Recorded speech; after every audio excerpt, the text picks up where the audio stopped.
I had lived with the construct of I'm adopted, therefore I'm unwanted. And she said, why don't you have the construct you're adopted, you were chosen? Hello, welcome to Heart Inspired, a show dedicated to highlighting individuals in their pursuit of authentic leadership, peeling back the layers to uncover the roadblocks they face, explore some of the actions they take, and what keeps them on track to continue their journey to be the best version of themselves. It is my hope that you will be inspired by their stories and gain some insights to help you in your own journey. I'm your host, Michelle Delgado. In this series, we are going to uncover some important areas that impact our lives, both professionally and personally. At some time or another, we may be impacted by imposter syndrome. So how do we recover? Who can help us? How do we support others who may be impacted? Let's explore. Leseh Lentner is a collaborative, creative leader with over 30 years of retail management experience. She also studies organizational culture and is currently a PhD candidate at the Chicago School of Professional Psychology.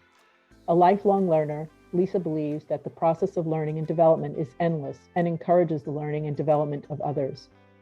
She believes it is important to give others the space to be their best selves at work. Welcome, Leseh. Thank you so much for being a guest on this podcast, my first time out, and I'm excited to have you here. When I decided to do this podcast, I was not sure of the who, what, why, how, or anything like that. But when I started thinking about who I wanted to invite, what would be the conversation, what it would look like. We recently connected, so that was great. And I thought you would be a perfect person to have and bring your insight and your thoughts on how imposter syndrome, lifelines, mentorship, and all of that, and the work that you're doing today. Are you ready to get started? I am. I really appreciate you asking me, and I love talking about this stuff. So yeah, I'm excited. Thank you. Okay, great. So before we begin, can you just tell us a little bit about, your career, where you are in your leadership role and how you got to where you are today? So I've been in retail for 30 years.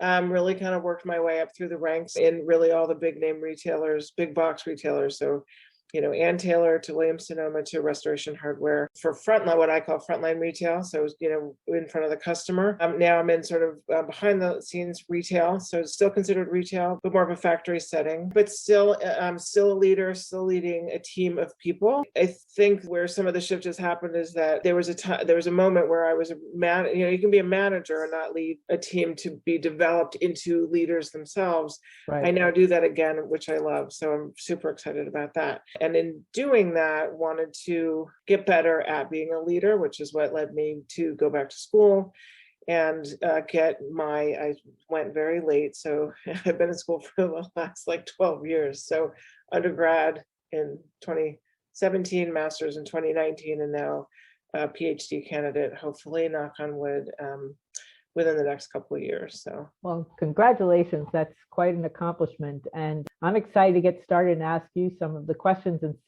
get your insight on some of these topics. Let's start with the first one, imposter syndrome. When did you first recognize it for yourself? So I read these questions and I was like, my goodness. So imposter syndrome, I think I've lived with that for most of my life, because when I started working, I was actually academically dismissed from school the first time in the 80s. And so when I left school and had to get a job, I felt like less than. And so every time I grew in the job, but didn't have sort of the background of knowledge, I still felt less than. And it's funny, even getting into school, I remember when I got accepted both into the master's and the PhD, my first thought was, well, they take anybody. So it's like not a big deal.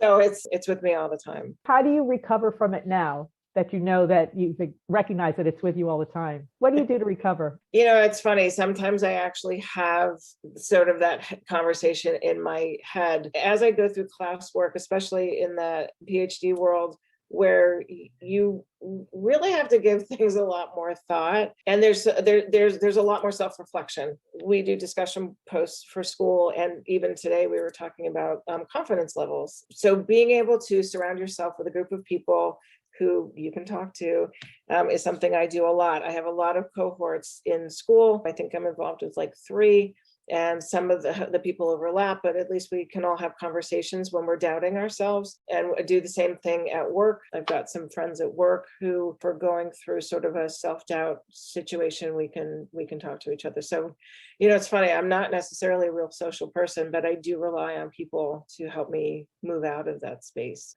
It sucks the energy out of you when you're in that low, and then you have to think about all the wins that you've had and all the accomplishments, and you go, wait a minute, Yeah. pump the brakes on me not being good enough, right? Yeah, when you don't have like a partner in your life, or like my dad would do that for me, he'd sort of give you that nice talk. It then becomes almost more important that you do remember those things yourself. Yeah. Yeah. You've led teams before, and do you feel that in your experience, women or men suffer it one more than the other, or we're about the same? Actually, so I do have a very strong opinion on this one, and I don't know that I have data to back this up, but I do listen to a lot of podcasts. My impression is that men don't suffer from it because, and I did hear this. So when a woman applies for a job, let's say there's 5 things that you need to be able to do. If a woman, if she sees like 2, she won't apply for the job. Whereas a man sees those 2 and they're like, yeah, they'll never ask me to do that. And they'll just apply for the job. And so, I think that men are far more comfortable with being okay that they don't know. Absolutely. Yeah. Absolutely. Yeah, I do some career coaching, and I will tell you that there are women who, they'll apply for a job. They'll see that it says data analyst. Mm-hmm. I would say, but didn't you do reporting in your past job? And they go, yeah. I go, well, that's data analytics. So, sometimes we doubt ourselves just because of the words. It's semantics. Yeah. Yes, exactly. Have you ever been given a lifeline for a time when you really needed it? And if so, what was it for, if you don't mind sharing, in the workplace or? Actually, so it's happened a few times. I hope you don't mind me bringing this up, but actually your mom was one of them. Your mom and my dad, when I went through my second divorce, my ex-husband left, and when he left, he took everything. He took the car, he took my money. He left me with a house in foreclosure. I had 3 children under the age of 5, and then a teenager that was suffering. But I had also not talked to my dad for like 3 years. He still was able to help me out of that, but I was still mentally in a place where I still I just couldn't get out of this negative space, this negative self-talk. How could I have done this? How could I have even feeling guilty that I'd even turned to my dad, which is where your mother came in. Yeah. Actually, it's funny. I just used her in a discussion post at school where we were talking about reshaping your construct. I had lived with the construct of I'm adopted, therefore I'm unwanted. And she said, why don't you have the construct, you're adopted, you were chosen? And wow, how powerful. Everything was life-changing that day. So yeah, truly believe in the lifeline. Can you remember a time that you've given a lifeline to someone?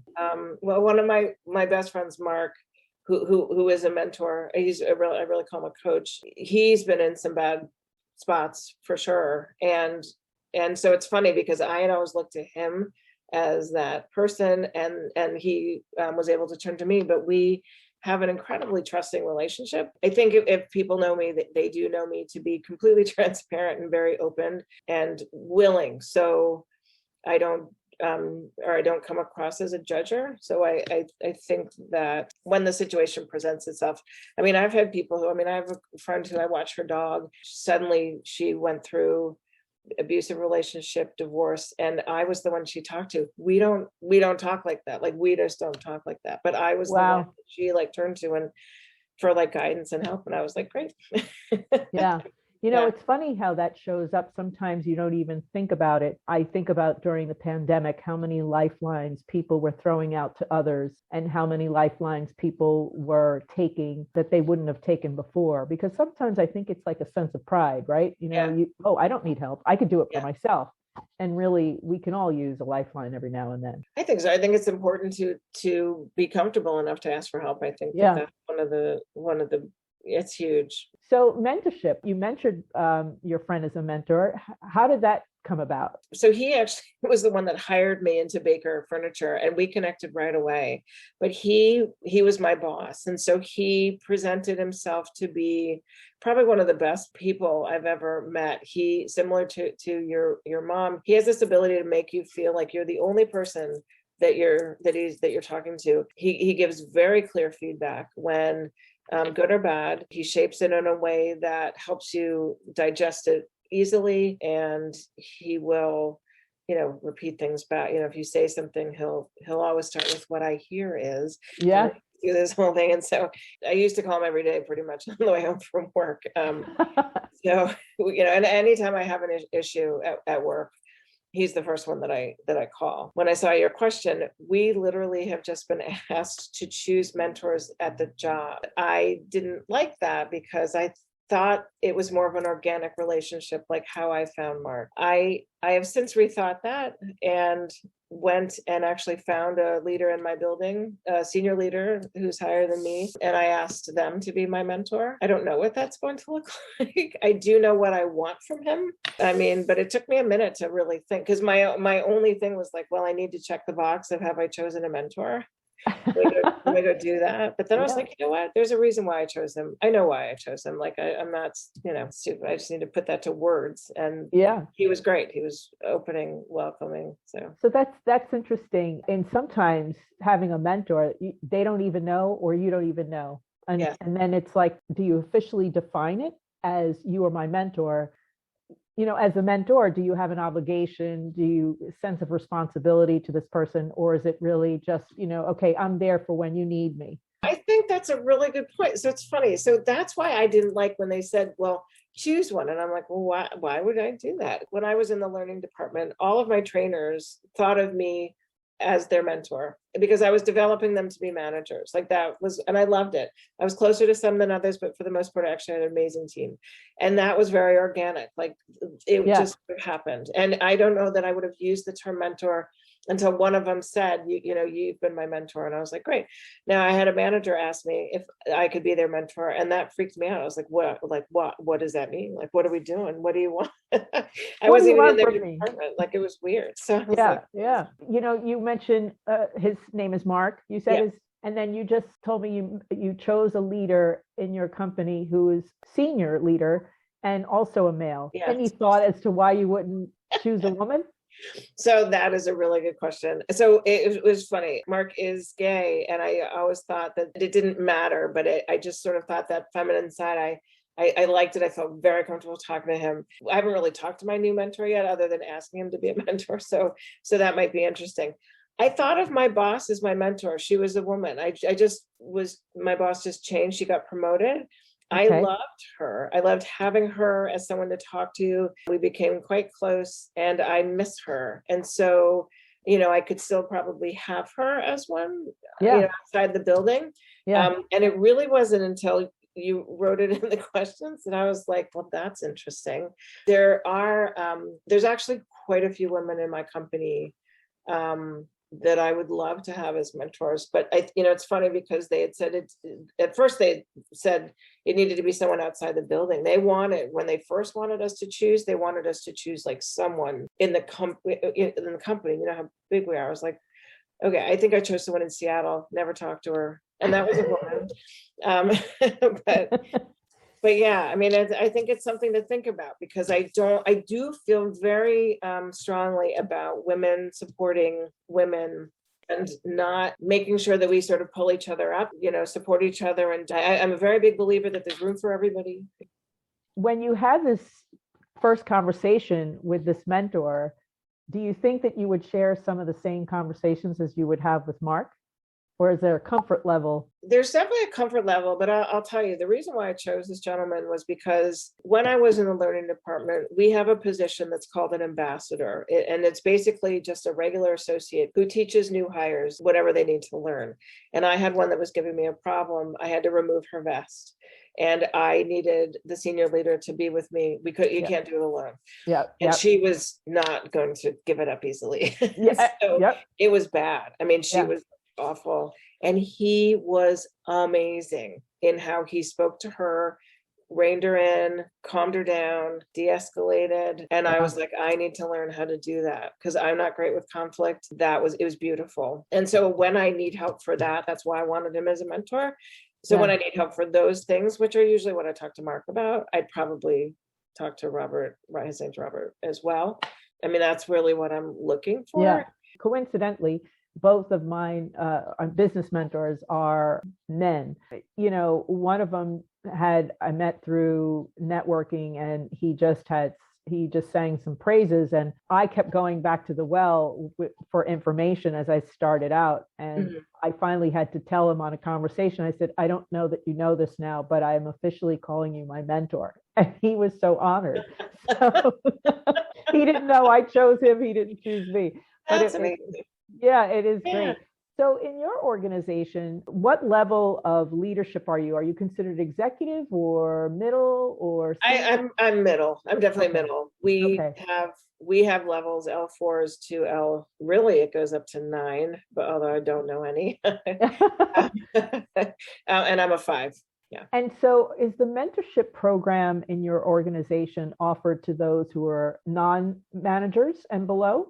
Yeah, they're actually, so it's fascinating. We have a sort of an internal website. Actually, it was when I first started in learning, one of my trainers was like, do you know there's a mentor program? And I was like, wow, you can be one. You can, so you like post, it's like LinkedIn, you can put your picture on the website, you know, you're like, I'll mentor you or whatever. Yeah. So any level can do it, which I think is really wonderful. I think that's admirable. Yeah. And speaking to others, you see a lot of mentors or coaches offered for leadership and above.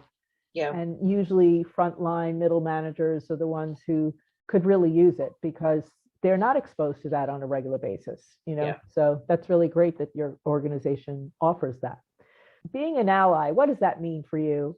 So it's funny, when I first saw that word, I was like, well, what does that mean? But then I thought my first thought went to, I have a tool that I use for building trust between leaders or anybody really who's struggling.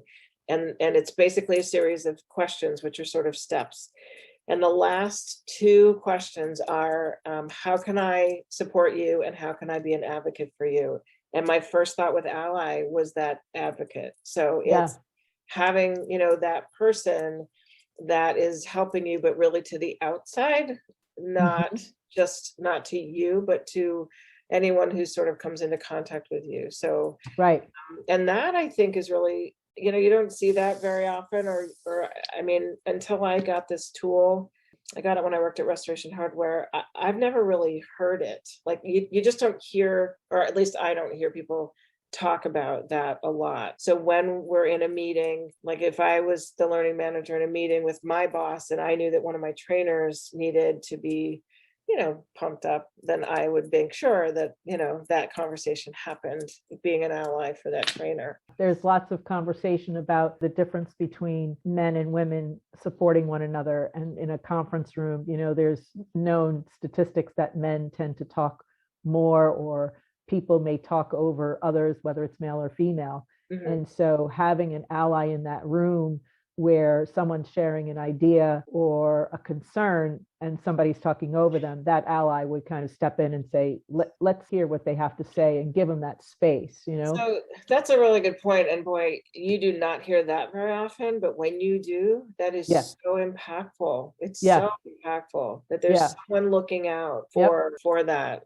So when we're shifting the paradigm on any of the above, what would you say is your biggest takeaway for the work that you do, or even in your personal life? Well, I will say just having this conversation about the mentorship is having me look at that a little bit differently. I mean, you know, putting together mentorship with imposter syndrome, you know, I do not put myself out there. I really struggle with accepting the fact that I know information and I could help somebody purposely versus like residual, you know what I mean? Like, it is probably something that I need to really look at for sure. Always something to learn, right? Yeah. About ourselves. I mean, imposter syndrome. Wow. I asked somebody, do you suffer from imposter syndrome? And the answer was, well, if I didn't, I would be like a narcissist. I mean, you know, to think that I'm always perfect and always wonderful and everything else. And I thought, wow, that's pretty powerful. You agree with that? Do you think that that's right? No, I don't think so. But I think that there are people who are more optimistic about their own capabilities as opposed to I'm not good enough, having that can't do it, am I valued or whatever. Right. I think that there are people who are just more confident about their capabilities. Do you think everybody at some point has that imposter syndrome? Like at some point in their life, or their people? Oh, absolutely. I definitely think so. I have it on I don't know how many times it happens in a given day, you go, or when, failure, when you set out to do something and it doesn't happen the way you want, and then you kind of beat up on yourself a little bit. Yeah. And you have to just keep, to me, it's what's the story I'm telling myself. Okay. Yep. And what's the lesson learned from that failure? Yes. What can I do differently? Yes. Make sure it doesn't happen again. I love that. Yeah. And you mentioned a story about Sonia, my mom, when she said, say it again, because it was so powerful. You said you were adopted in. I had the story, I'm adopted, therefore I'm unloved. And she said, why don't you have the story of you're adopted, you were chosen by your parents? Yeah, that's pretty powerful. She shared something with me about being with a difficult employee. So something you said you had, conflict or whatever. I had that same situation. This is when I realized I can go to her for some coaching advice. I said, I can't deal with her. She's impossible, this, that, and the other. And so she just broke it down very simple. She says, is there a contract in place? And I said, well, back in those days, we didn't have contracts. You sign an agreement, you're coming on board. That's it. She goes, the contract is, do you pay her? Does she get a paycheck every week or every 2 weeks, whatever it was? This is a while ago. And I said, well, yeah. She goes, well, that's the contract. Did she get a job description? I said, yes, she did. And in that job description, did it outline her responsibilities? I said, yes. Did you ask her to do anything outside those responsibilities? I said, no. It was so simple. And then it was like, well, if you haven't stopped paying her, but she's disagreeing to do what you've asked to do, what's required of her, then there's a breach of contract. Who is the person who breached the contract? I went in with that conversation. It was like a game changer. Oh my goodness. I just got chills with that one. Yeah. That is so simple. I mean, so simple. Wow. And now we have contracts for, employees, but really it's that simple. Yeah. If we stopped paying you, there would be a problem, but we didn't stop paying you. Right. But you stopped doing the job. Oh my goodness, that's amazing. Really very simple. That's going to help me because I actually have something. I got to go back. Yeah. Anytime. Wow, that's great. That's really helpful. Well, Leseh, this has been absolutely awesome. I'm so glad that we can have this conversation. It's the first time we've been able to have this kind of conversation. I know, but I love talking to you. This has been wonderful. It has been wonderful. Well, good luck on your writing and your mentorship. We'll have to touch base again so we can see how that. Yeah, I'll let you know how it goes. Exactly. Tune in for part 3. If you enjoy our show, please rate us on Apple Podcasts or wherever you listen to your podcast.